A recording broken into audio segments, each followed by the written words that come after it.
Salam, selamat pagi. Jumpa lagi bersama saya Pendeta Samuel Pandi SP. Pagi ini firman Tuhan terbaca menurut Ayub pasal 2 ayat yang ke-9. Maka berkatalah istrinya kepadanya, masihkah bertekunkah engkau dalam kesalehanmu? Kutukilah Allahmu dan matilah. Saudara-saudara yang dikasihi Tuhan, kisah kehidupan Ayub memang tragis. Kesalehan hidupnya, semua yang ia jaga relasi dengan Tuhan, apa yang ia peroleh dari kejujuran, lenyap ketika iblis datang untuk menggoncang imannya. Dia kehilangan banyak hal.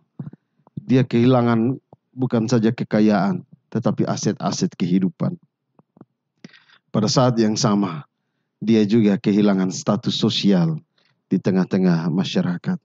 Karena itu ada penulis buku yang menyebut bahwa Ayub adalah korban di antara orang-orang sesamanya karena penilaian-penilaian sosial yang dialaminya. Tetapi firman arahnya bukan ke situ. Kisah kehidupan Ayub sebenarnya itu adalah satu ujian iman. Dan kita tahu bahwa teks Ayub itu ditulis untuk kita memahami penderitaan terbesar dan melihat daya tahan kita, daya tahan iman kita terhadap kehadiran Tuhan. Saudara-saudara, hari ini kita diajar untuk bagaimana memposisikan diri ketika kita berhadapan dengan orang yang mengalami kesusahan. Terkadang kita terlalu larut dalam kesusahan, sehingga kita menyalahkan banyak orang. Menyalahkan saudara, menyalahkan anak, menyalahkan suami, istri, menyalahkan tetangga, menyalahkan orang tua, menyalahkan orang-orang dekat dalam hidup kita, rekan kita, sahabat kita. Bahkan juga kita bisa menyalahkan Allah. Sikap yang kita ambil seperti itu mencerminkan keputusasaan. Kita cepat larut dalam penderitaan sehingga kita lupa bahwa di dalam setiap derita selalu ada jalan keluar. Dan bagaimana peran seorang istri yang melihat penderitaan suami? Saudara, sebenarnya kalau dihitung-hitung, rasa perhatian istrinya sangat tepat. Bahwa dia tidak tega melihat penderitaan suaminya. Tetapi kehadiran istrinya bukan melihat penderitaan semata, tetapi istrinya juga hadir untuk mengarahkan pikiran Ayub menjadi kacau. Bahwa apa yang dia alami itu semuanya datang dari pihak luar. Dan pihak luar yang dimaksud ialah Tuhan harus bertanggung jawab terhadap keadaan ini. Saudara, pernahkah kita menyadari bahwa kata-kata kita justru mencelakakan suami kita? Atau kata-kata kita mencelakakan istri, anak-anak kita, kata-kata kita mencelakakan orang lain? Pernahkah kita menyadari bahwa cara kita menasehati orang justru membuat mereka jatuh dalam dosa? Kata-kata yang kita ucapkan begitu mudah, tetapi semua memiliki konsekuensi, saudara.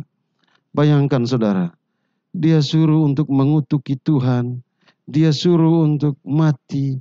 Untuk apa engkau menjaga kesalehanmu? Ternyata orang ini, saudara, alat ukur kebersamaannya hanya pada sukacita dan kebahagiaan. Ketika dia mengalami kesenangan, dia begitu melihat suaminya sebagai figur yang membanggakan. Tetapi ketika suaminya berada dalam kesusahan, bukannya dia menghibur, tetapi menawarkan solusi yang tidak pada tempatnya. Saudara-saudara, hati-hati. Ada banyak orang yang selalu menawarkan solusi kepadamu.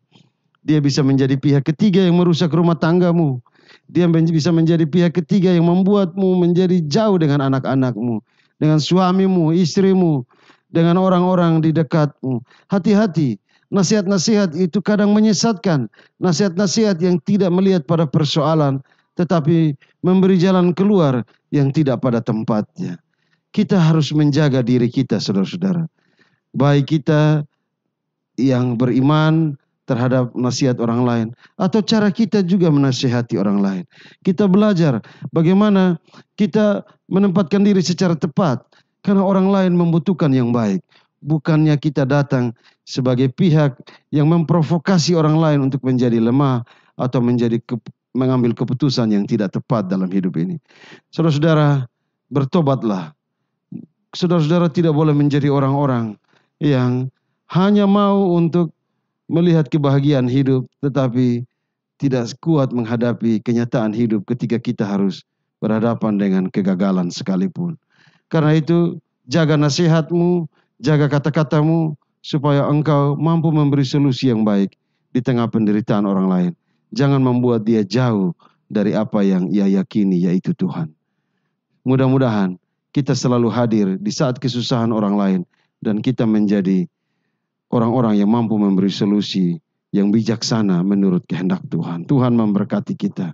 Amin. Mari kita berdoa. Tuhan, tolong kami agar kami menjadi pribadi-pribadi yang mampu menasehati sesuai dengan apa yang Tuhan kehendaki. Amin.